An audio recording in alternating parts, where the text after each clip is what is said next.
Levitators, spoon benders, water diviners, beware. James Randi, psychic investigator, is among you. I'm not here to demean anybody. I'm not here to put anybody down, so to speak. I'm here to investigate. I can anticipate from my past experience, 35 years of it in this business, that it will probably be essentially the same story that it's been every place else in the world. People who innocently deceive themselves, and that small residual of people who go out of their way to actually defraud the rest of their fellow citizens. Now, you've got $10,000 and there are two Australian businessmen who've each got $10,000. That's $30,000 for anyone who can successfully demonstrate the paranormal. That's right. How confident are you of keeping your money? Well, let me see now. I'll show you the check. I've carried this check around now. This one has only been carried since June 25th, 1980. I have to renew it every now and then. I don't know about your banks, but every 6 months a check like this goes dead. You see, it's no longer valid. For 15 years, this is the 15th year, I've carried a check around like this in this tired little old wallet. That check for $10,000, I've never had to give up 5 cents of it so far. That doesn't mean that I won't. It doesn't mean that I'm not willing. I can lose $10,000, but I would gladly surrender that $10,000 if I were given evidence of one paranormal ability of any kind, because it would open my universe much larger than it is. It's a wonderful universe I live in. I enjoy life from day to day. I have my ups and downs like everyone else, but I think it is a wonderful world that we live in. I don't need miracles of a semi-religious nature, as they put it, in order to make my world any better. But to be offered something like that, to know that a person could float in the air, could find concealed water underground, could bend a spoon by merely thinking about it, that would make my universe 100 times bigger than it is, and all the more marvelous. It would be worth $10,000. In the arid inland of Australia, water is priceless because it doesn't rain very often. So farmers must pump it from underground. But first they have to find it. And throughout Australia, many farmers sink their bores on the advice of men who claim a paranormal or supernatural power, the ability to detect or divine the presence of unseen water underground. The belief is widespread and it's been entrenched for hundreds of years. James Randi is here to test it, and he's frankly skeptical.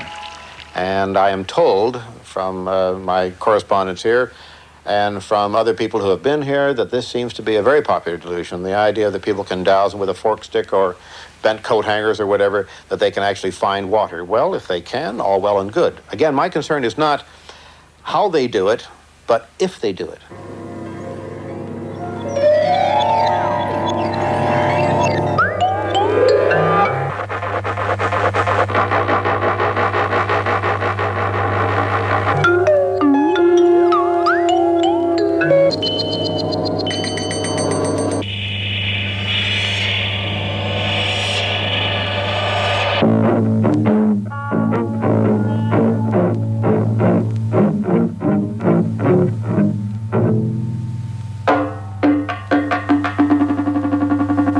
Maybe it's mental, maybe it's a psychic power that's tied up with the brain itself. Do you feel any different after you've been divining? No, not really. Can you do it any time of the day or night? Any time of the day or night, any place.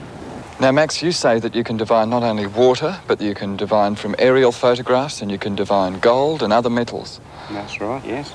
Could you divine a piece of brass that I've buried along this fence here somewhere? I reckon I can, yeah. Let's give it a try. All right.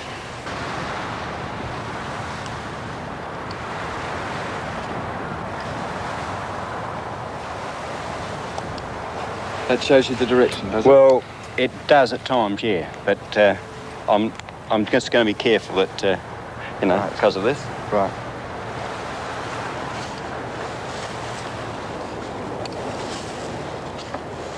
Now, when they cross, what does that mean? Well, when they cross, I should be directly over the top of the gold, or either there or partway between my body and it. You're saying it's somewhere down here? Just there. Yeah. Sure enough, there it is. Right. How did you do that? I didn't do it. The rod's done it. A bit like Uri Geller. I watched him on television and I believed him. He was bending spoons and doing things by paranormal powers, just by his mind. And I looked at it and it looked absolutely logical. But we found out later that it was not true at all. He was just a magician and they were all being bent by hand. I'd like to introduce you to the greenkeeper. Now, he knows exactly where the pipes are underneath the ground here. Would you like to show us where you think they are? Now, the part of the pipe goes down this way, and there's a junction there which sends the pipe back up along the fence, up this way. And the pipe goes this way then? Yeah, straight along there. Is that right? Yeah.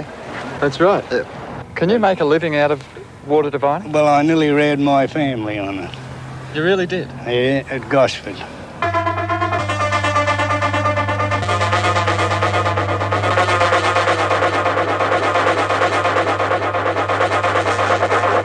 We've seen people following water pipes, the greenkeeper saying, yes, they're the water pipes, that's exactly where they are.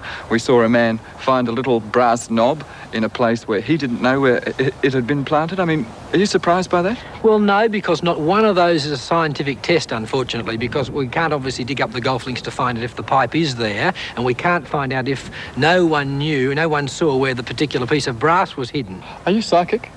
I believe so, Paul. How do you know that? Well, certain experiences we've had over a lifetime that have just been more than coincidence, and it makes you realise that you have a power or have something that is different to other people. If these guys can do the scientific test, well, I'm very happy to pay the money out. Are you prepared to take on Dick Smith's $30,000 competition? Indeed. I'm very interested in $30,000. I think it's easy as getting in and out of bed. It'll be the easiest day's divining I've ever had if the money comes forward. I believe all of these people are genuinely there, various rods and that are moving, but whether there's water there or a pipe there, I don't know. I'd like to try and prove it one way or the other.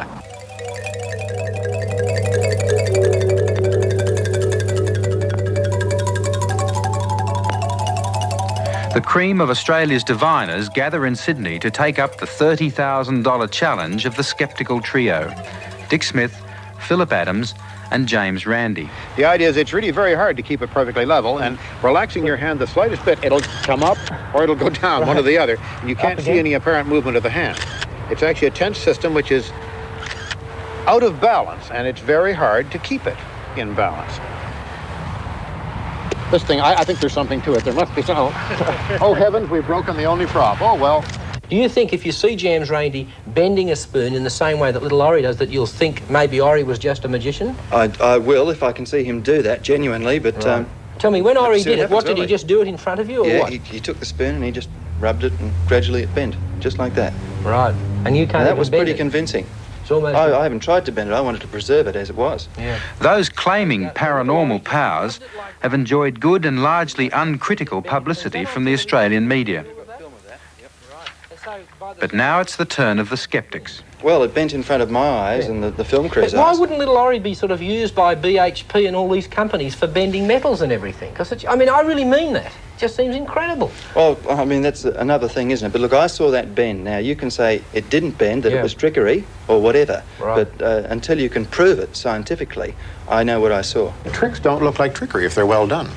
When a man makes a lady float in the air, if it looked like a trick, people say it looks like a trick. But it doesn't look like a trick. It looks perfectly logical. It looks, if it is not logical, perhaps, but it looks perfectly real because the man is giving the illusion of doing that. Randy, what don't you believe in? I don't believe that 2 + 2 = 5. I don't believe in Santa Claus, the Tooth Fairy, and the Easter Bunny. The first I don't believe simply because, by definition, 2 + 2 = 4, and always will, one hopes. I don't believe in Santa Claus, the Tooth Fairy, or the Easter Bunny because there's not sufficient evidence for them. The same breath, I don't believe in ESP, precognition, water divining, spoon benders and whatnot, because there's not sufficient evidence for them either. What evidence there is very sketchy. It's obtained under abominable conditions, and no scientific tests have been done, in spite of claims to the contrary. No scientific tests have been done. Well, here's the spoon anyway that was bent by Ori, the Melbourne boy, several years ago. Can you tell me that that was trickery, even though I filmed it? No, I can't, because I wasn't there. All I can say is it's more probable that it is trickery than that it is a supernatural occurrence, because you admit that the conditions were not scientific and they were not complete whatsoever. No, the conditions weren't scientific, but it appeared as though he bent the spoon. It appeared as if he did, yes. All right, well, how would that be done? How would that sort of trickery or sleight of hand be done?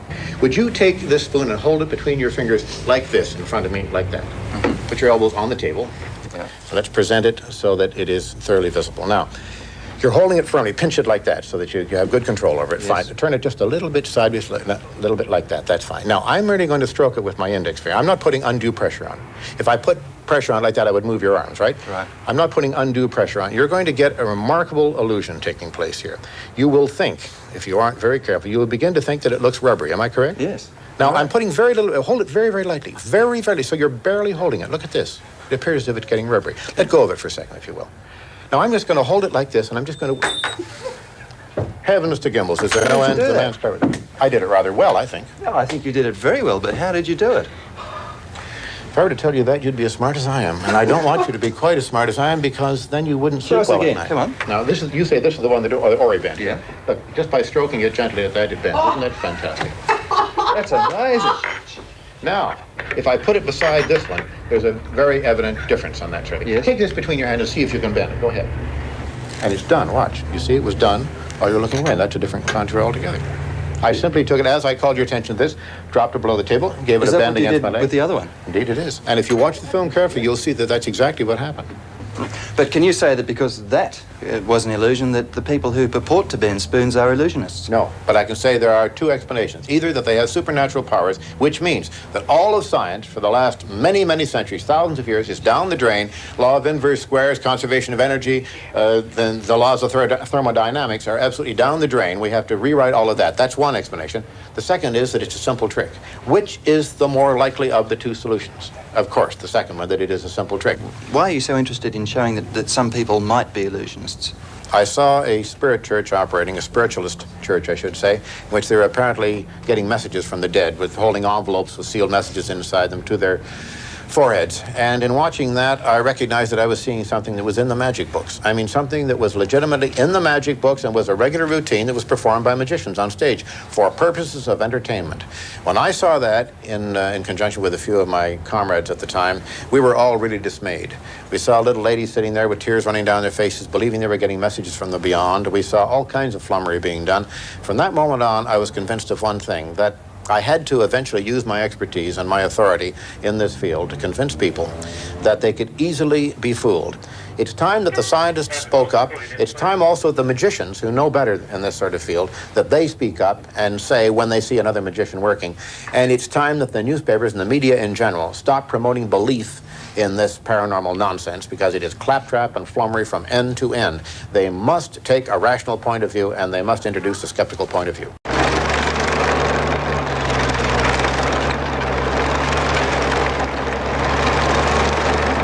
On Sydney's outskirts, a team of workmen begin preparing the site for Australia's first definitive test of water divining. The test has been designed with the complete agreement of the water diviners themselves. 10 parallel trenches are dug to take 10 plastic water pipes.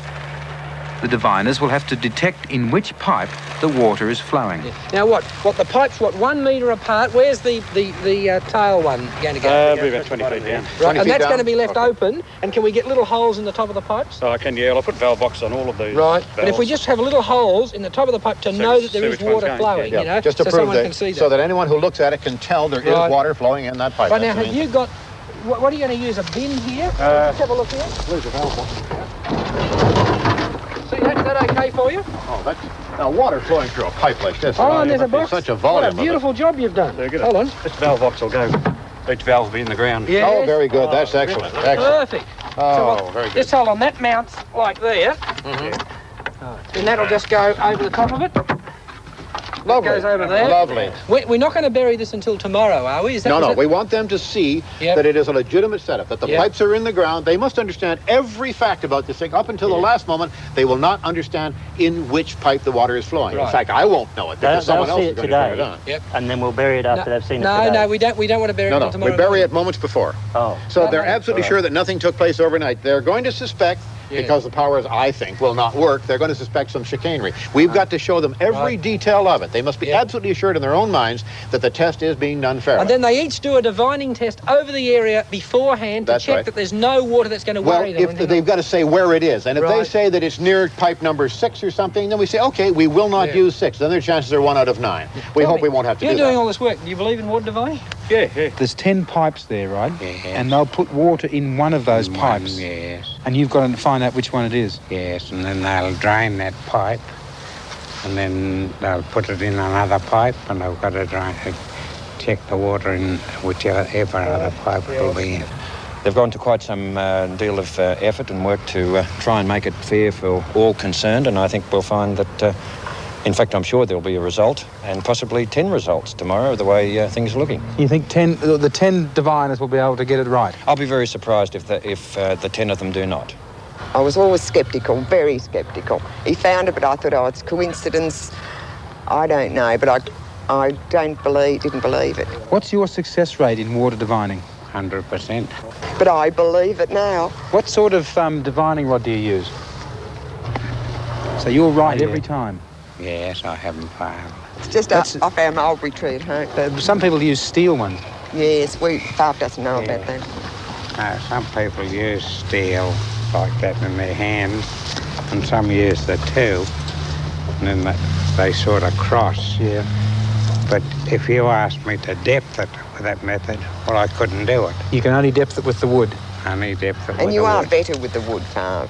Well, the wood is the way I was taught. And I think that this test should go beyond any shadow of doubt and prove to the public generally that water divining is possible, does work, and will work. They're very confident words.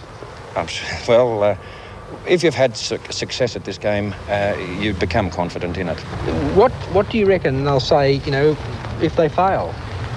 Well, the rationalizations, Dick, you'll be amazed what they come up with as rationalizations. They'll invoke astrological signs, unfortunate aspects of the moon, all kinds of things, and also they'll say negative vibrations for but wait a second, how can they do that if they get a sign with us, if they get a sign and say that they're very happy and they've checked a bit of pipe? Doesn't make much difference. They'll find a rationalization. Now, I've been 35 years in this business, and you'd think that I'd be able to come up with all the rationalizations. I'm surprised. Yeah. The dowsers particularly are very adept at this. Now, to you and me, to reasonable, rational, logical people, they have failed, and there doesn't seem to be any such power. But to them, they're not acting logically. So what frustrates me is what's the use of doing this if we're not going to... It's true. The only thing you can do, and the only person you're going to convince of it is, I think, particularly the younger generation, who are on the verge. They say, I wonder, does such a thing really happen or not? The old-timers who have believed in this all of their life, they're not going to change. No. Hey, Stuart, are you busy? The morning of the test arrives, and there are last-minute preparations with meticulous attention to detail. The $30,000 is now $40,000. Roger there. Another skeptic has thrown his money into the ring. Get going now. I sent those down to you, Dick. I sent a box of pens and a lot of blank paper. Roger, thank you. It is obviously essential to avoid any claims of trickery or deception by both sides. The test must be as fair as possible and a valid scientific exercise. Good morning. We're going to go up there in a few moments, and what you're going to see is the site before it's actually been covered in. Now, I think you're roughly familiar with what's happened. We've laid 10 pipes parallel, a meter apart, 4 inches in diameter. They're quite sizable pipes up there. You're going to see them laid in the trenches before they're covered over. After you retire back here again, after you've asked questions that you want to ask and have seen the setup there, they're going to come in and they're going to cover it over and trample it down flat, but there will be green boxes sticking out of the earth that mark the beginning and the end of each one of the 10 paths, so you can tell very easily where the pipe is underneath the ground. There's going to be no question of that whatsoever. Later on, we'll go through the procedure of how we randomize and we choose one of the paths at random, and then the valves are turned on. The water will be flowing. The judge who is present will determine, A, that the water is flowing, that it was flowing during the test, and after the test that it is still flowing until it's turned off. So you'll have absolute assurance that there was water flowing and that it was flowing in one of the pipes. You won't be told any of the results. No one will be told any of the results on any individual test or set of tests until everything has been done. Now, there's a good reason for this, of course. If someone is way ahead of the others and whatnot, it's going to discourage everyone else, perhaps. We don't want any kind of negative influence like that. We don't want anyone to feel discouraged. I've carried experiments like this, and I found out that one does get a residual effect for some time afterwards. I would not be certain in my own mind whether it was moisture within the pipe or a possible magnetic effect caused by the initial flowing of the water. Okay. Now, we have attempted to get around that. That's always a possibility, of course. The site that you'll see up there is built on a slope, They're a couple of feet from one end to the other. The water is being gravity fed. It's being brought in from a hydrant. It goes into a drum, and from the drum it flows into the pipe. So it's not being directly pumped through. It's not being forced through in gushes like that. Not only that, when the valves are opened up, all of the pipes drain out because they are running downhill. Step by step, James Randi takes the diviners through the testing procedure. All have agreed in writing to the conditions. All claim to have successfully divined water running through plastic pipes. Throughout Australia, water diviners are earning good money by telling farmers where to sink their bores. And now the cream of them are about to put their claims to the test. Are you satisfied with the conditions? They appear to be quite okay, Bob, yes. Everything that we have asked for so far has been met with, and I think this is fair enough. This is as much as can be expected. The pipes are covered over. $40,000 are there for the taking. Ted, well, we're going to have Ted as sort of a master judge or something? Or all right. Maybe Ted would be the good man to stay with Scott and with Kent. Right. You think so? And to make the decisions, and his word will be accepted, I'm sure, by everybody. Right, we'll have to check that out. I'm sure they will. We'll have to check you out with every one of them.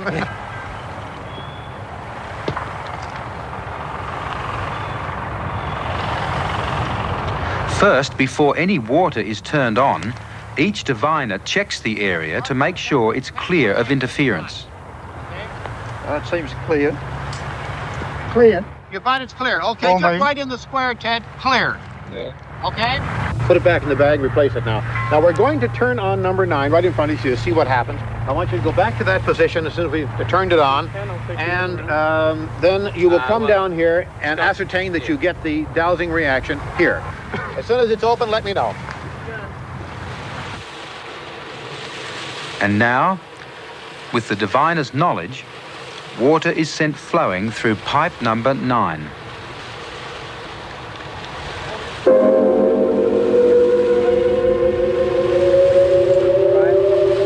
We got a reaction on number 9. Okay, gentlemen, we will turn off this first, please, and then turn off number 9. What's the test like? That seems pretty fair to me. So you walked across the number 9 with the water flowing through it and you got a dowsing reaction. Definitely. So theoretically, next time you do it, you won't know which pipe has got the water in it, and you should get a dowsing reaction over one of them. I certainly should. For candidate number 1, the test proper begins.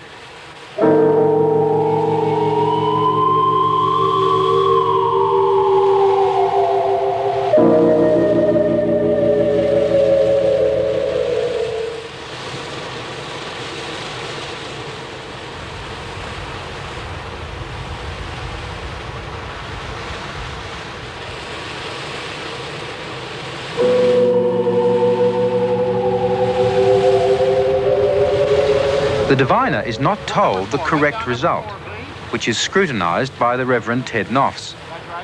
After each run, a different pipe is chosen at random. The diviner is not allowed to watch. That's number 6 in the back. Was the sensation that you got walking over pipe 4 the same as it was when you walked over pipe 9 when you knew that the water was in pipe 9? Yes. Exactly the same? Just the same.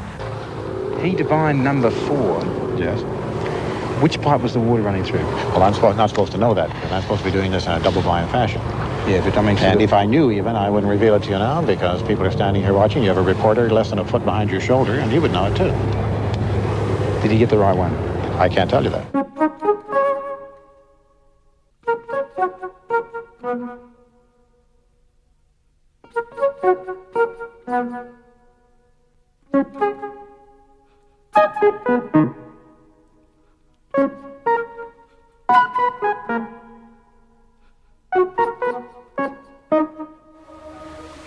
Most of the diviners claim 100% accuracy.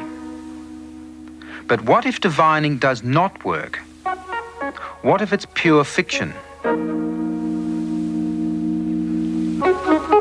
If they walk over the pipes and try to guess the right one, then their chances of accidental success are 1 in 10. 10%. That's the figure to remember. 10%.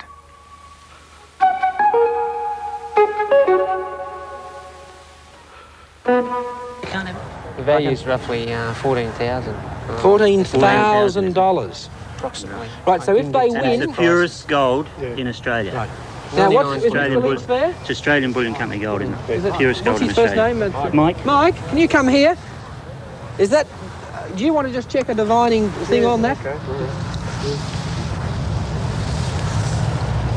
Yeah, okay. Gold. Look at that! So now, I approach this fellow here with the gold. Yep.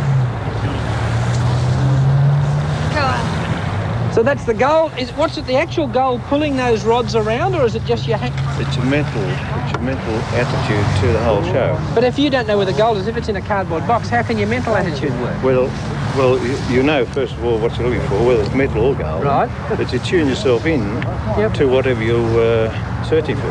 Right. Oh, what, you can just tune your mind into gold, copper, brass, and that's it? Yes.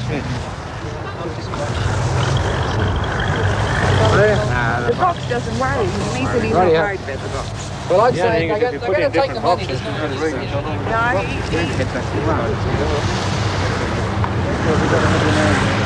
Rightio, can we put it in? No. Oh, no, in fact, you'll be doing the gold one. Oh, no, you wanted water. Yeah, I did. No, So you'll I be the next water one. No, so I shouldn't try. No. Right. Well, you can try it now if you want to. All the diviners claim the ability to detect metal. The testing procedure is simple. First, each diviner satisfies himself that he can detect the gold inside the cardboard box. And then the gold is hidden inside one of 10 boxes.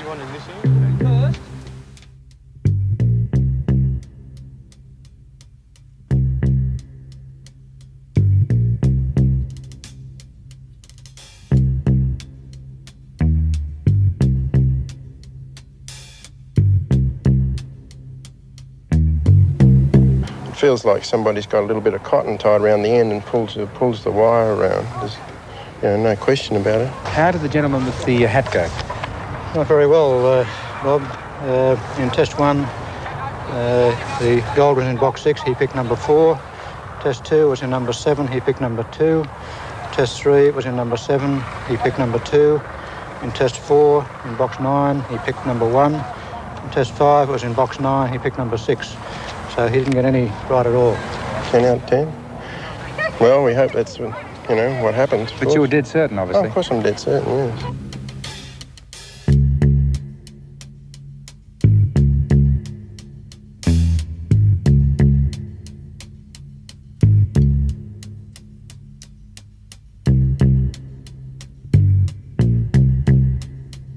Did you have a go at the gold nugget? Yep. How'd you go? 5 good quick runs. Just as quick as this, look. Right as quick as this. Straight over it. Next one. As soon as I found it, 1. Picked it. No trouble at all? No trouble at all. Just like playground. Play to me. Just like taking a lolly out of a baby's mouth. What was it like? Just like taking a lolly out of a baby's mouth. Not fair. What else can you divine apart from metals? Can you divine water? Yes, I can divine water. What else? Yeah. Oh, just you name it. You can divine anything you want to. Gunpowder?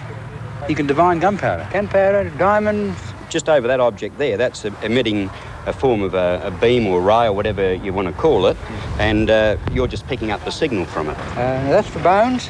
Bones? Yes, I've tried that in the Inglewood Cemetery. It's an old cemetery, and I can tell the length of the body, the width, and the depth.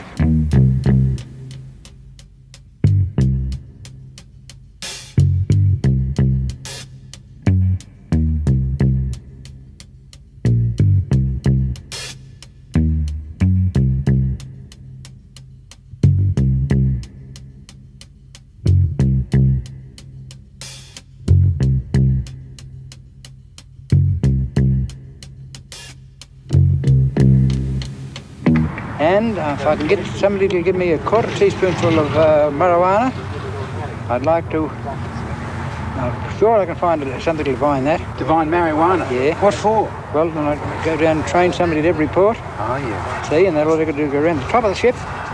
It's welded in the ships. Go around the top of the ship and catch these blokes. I'm really going to sweat. Catch these blokes to bring it out.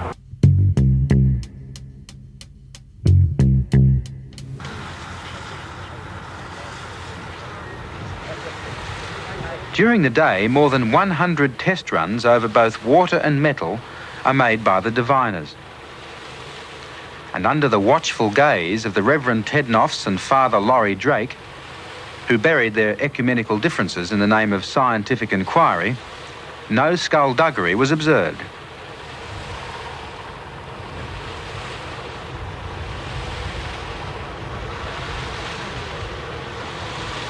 Number 6.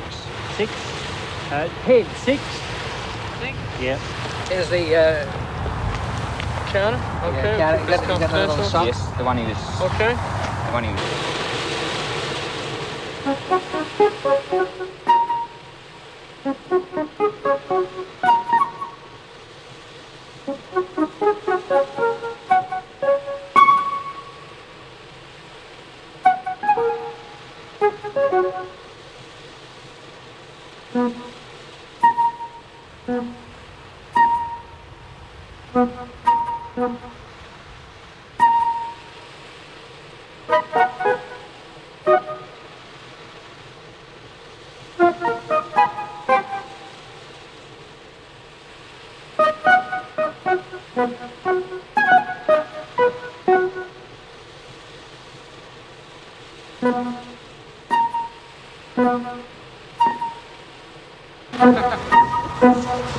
Water. Down a bit. Opal? Opal? Yeah, I've been buying opals. I've got that first guess at Shepherd Murphy told me to try that. No, I don't get it at all. I'm finding water right here. Yes, Lead? Find lead anywhere. This is a bit sensitive. Yeah, but you just tilted your hand, No, John. no, I didn't. Dick, you don't have to. You'd like me to Just walk across at right angles. You don't tilt your hand. Right, I just don't. Just sensitive, just lightly, and that rules your hand out all. Look! Damn well works. Coal? I found 5 seams of coal and I told you this. Slowly. We'd better come back the other way. Why isn't it working with me and it works with you guys all the time? Well, we're tuned Just in, slowly. you see. Slowly. But you're tuned in, I can't see why. I'm thinking of Slowly. water. Okay, I think you passed the stream. There you are, no. Just keep on thinking one. Yeah, but I just tilted it, I'm sure, when I thought I was there. Well, let's check you. We've been working on this one for a while. Yeah, but We know exactly I'm not cheating, I'm not. They done today? The tests that were done, were they adequate to the purpose? The testing, as far as I was concerned, and I think as far as the rest of the diviners were concerned, was done as fair and as square as could be. I'm convinced it's scientific, and there will be a scientific explanation. And if my own tests fell down on a low percentage, my theories, I shot down in flames, and I'll shut up. Now, I remind you, the estimation that was made in some cases was as high as 100% on success on these things. The lowest estimate was 80%. Most of you estimated that you would be 100% successful. When the number of trials is added together, and the chances were 1 in 10, that is 10%. 10% was the chance by purely mathematical chance, not with any ability being exhibited. Just the fact that it would be done by throwing a coin or throwing a dart into a board would be 1 in 10 or 10%. And the total results were? Well, I'm going to read out the metal results and tend the other one. The metal results with the brass, we had no one chose the brass out of 26 tries, so that's 0%. And with the gold, there were 4 correct decisions out of 35 attempts, and that's about 12%. So the average for the complete metal, gold and brass, today was 6.6%, which is probably a little bit less than what you get by chance. And then in the water dowsing, 10 out of a total of 50 tries, there were only 11 successful attempts, which was 22%. The total of everything, that is to say the brass, the gold, and the water, meant 111 tries were undertaken. There were a total of 15 successful, and that makes approximately a percentage of 12%. So the result was just a little over the 10%. Well, it's equivalent to throwing a dart at random into a dartboard, or flipping coins, or choosing cards at random. It would seem from this evidence that all of what we have done today, and this is an agreement with other tests that I have conducted in other parts of the world, as I've said, it would seem to indicate that dowsing as a force simply does not exist except in the imagination and in wishful thinking of the people who try it. I've been able to locate water for neighbours and so forth, but I would have thought the scores would be much better. Talking to some of these learned, I've learned a lot here, personally, in talking to them. I would have thought the score would be higher. I can only speak for water. I have no experience at all in minerals. Psychologists will tell you there's such a thing as an ideomotor reaction. Ideomotor reaction is an unconscious reaction in which the person who's operating the machinery or whatever unconsciously tilts or very, very slightly changes the position of the hand or however the thing is held. Now, by this I mean with a dowsing rod, when you hold a dowsing rod like this, the dowsing rod is tensed. It's enormously tense. There's a lot of energy put in the thing. It's hard to keep it level. If you're using the rods and they're sticking out like this, it's hard to keep them level and straight as well. In order to make them move back and forth, the tiniest movement of the hand or the tiniest flexing of the wrist is the only thing that's necessary for them to move, and move a great deal, either whip up or down or diverge or cross in a great big motion. Because of that, ideomotor reaction comes in. If you believe, and remember as Dick said, when you fellas knew the water was flowing in the pipe and you were told the number at the beginning, it was flowing in pipe number 2, for example, it was there, you were assured that it was there, your reactions were very positive. And you were right, of course, the rods moved. From then on, it got very difficult, and then the decisions were wrong from then on. Not always wrong, but certainly well within chance. An awful lot of people seem to believe in water divining. The cameraman who's filming this, the sound recorders believed in it. A lot of the judges believed in it. Ted Knopf's believed in it. The priest believes in it. How is it so widespread when it's proving to be nonsense? Well, I think the reason water divining has carried on for so long is because water itself is so widespread. Most of these diviners gain success because they work in areas where the groundwater conditions are extremely favourable. So, in fact, they can't miss. The green shaded areas show the extent of Australia's underground water. As the man said, it's hard to miss. Ideomotor reaction, extensive groundwater, and its total failure under test conditions. This should lay to rest the phenomenon of water divining. Of the dowsers who are here today, I'd like to see a show of hands. How many still believe in dowsing? Let's have a show of hands. Okay, we've got 1, 2, 3, 4, 5, 6, 7, 8, 9, 10, 11, and 12. What newspaper are you from? The Telegraph, sorry, yes. Now, we did over 100 tests, and the diviners thought that they would be 80 to 100% accurate, and in fact, the accuracy that was worked out by the independent judges, Ted Knopf's and the other judges, was 11%, which is virtually the random way that it would go. I've noticed over the years that if the sunspots interfere with divining. Take the gold. Once it had been in a box for a short period, then that puts in what some people call a remnants. Even though all the tests have failed and they said they were very confident and happy, they said that they would be quite, they're still quite convinced that dowsing works. Any volume, any amount, any duration, any... Even though, unfortunately, this time they're all proved that it doesn't work. In a way, you're a little bit amused. In other ways, you're very disappointed in human nature when you realize that people simply will not learn a lesson, and no matter how much evidence you give. Right. You know, it just... oh, do I get my check back? I was going to say, there's the cheque, and the Richard Carlton cheque has to be given back to him, Philip Adams, and my cheque. So, next time, is it still open? I think we keep the offer open. Oh, indeed, any time at all. I'm game as long as you are. By the way, you guys, the offer is still open. I've just checked, $40,000. If you can get together in a group and come up with something that we can test, any paranormal activity or water divining or something, Anytime. It's open. We're genuinely interested in trying to at least get the minutest skerrick of evidence. I'd love to have something. It's the Skeptics with yet another paranormal specialty. A variation of this one fooled investigators in Russia for months. Woo-woo. Okay, now don't bring your finger in. He's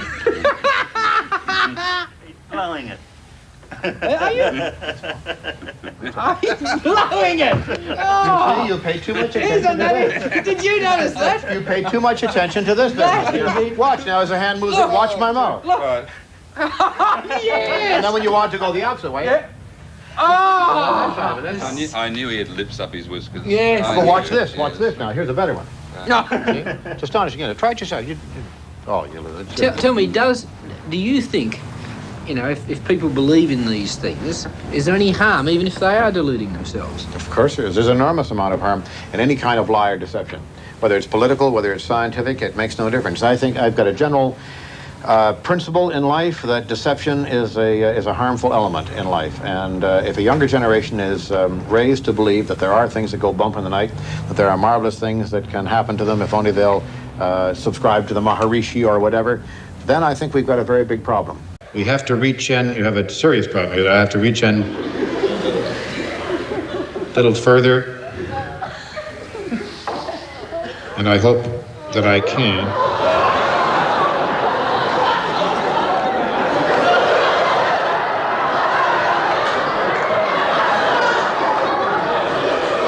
Ugh, what terrible things. Now, ladies and gentlemen, put that knife in the bag, would you, young man? Sorry about that. There's a little more of it. Well, we better show the patient what came out of him here. Would you believe that you had this kind of thing in here, isn't it?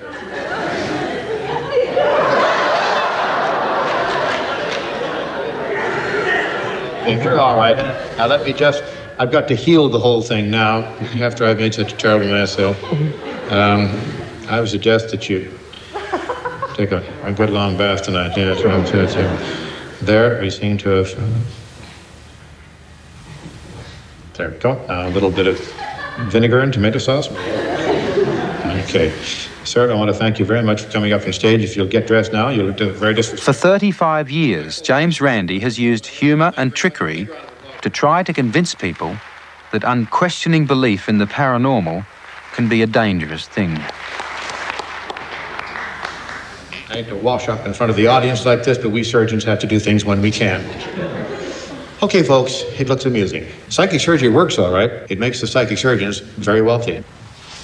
But it doesn't work for anybody else because people return to their homes and they die. There seems to be this kind of abnormal science which says that the ordinary rules of logic do not apply to it, that repeatable experiments are not required of it, that the rules can change constantly in let's say, in tune with the times or what has been written in the sensationalist press, and various other anomalies belong to this science, which stamps it to me as a pseudoscience. Pseudoscience can be a very dangerous thing. Many people think that I oversell my case. There was a gentleman in California who started up a church, a rather shaky foundation for a church, but part of the foundation was the fact that he thought that he could impress people, and indeed he found he could, by saying that he could resurrect the dead. And in his church regularly, he would bring in dead people and resurrect them, apparently. He would reach into the bodies of parishioners and take from them various substances which he said were deadly tumors that otherwise would have killed them. They believed. They believed that because he had these supernormal powers, that he had direct contact with some god or other. His name was Jim Jones. I think we have probably not yet forgotten, though the memory may be somewhat dimming, that colossal tragedy known as Jonestown. 1,000 people, slightly less, poisoned their own children and themselves because they believed that Jim Jones had the way to salvation. And why did they believe? Partly because of what he said and because he had great charisma, but very, very much because he did miracles.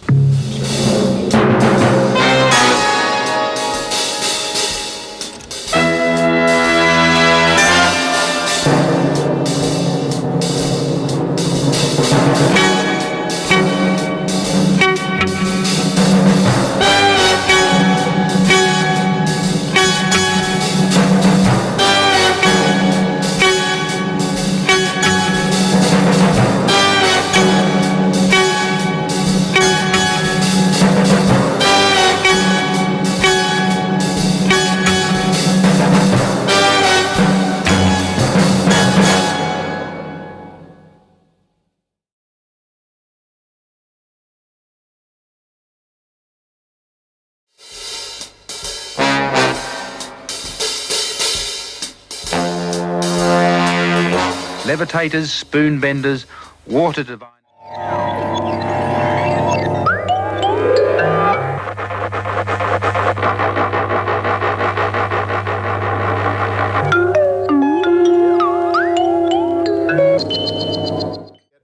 remarkable illusion taking place here. You will think, if you aren't very careful, you will begin to think that it looks rubbery. Am I correct? Yes. Now, I'm putting very little, hold it very, very lightly. Very, very, so you're barely holding it. Look at this. It failed, and there doesn't seem to be any such power. But to them, they're not acting logically. So what frustrates me is what's the use of doing this if we're not going to... It's true. The only thing you can do, and the only person you're going to convince... In a way, you're a little bit amused. In other ways, you're very disappointed in human nature when you realize that people simply will not learn a lesson, and no matter how much evidence you give. Right. You know, it just... oh, do I get my check back? I was going to say, there's the check and the Richard Carlton check. Yes, and Ted, well, we're going to have Ted as sort of a master judge or something? Or all right. Maybe Ted would be the good man to stay with Scott and with Kent. Right.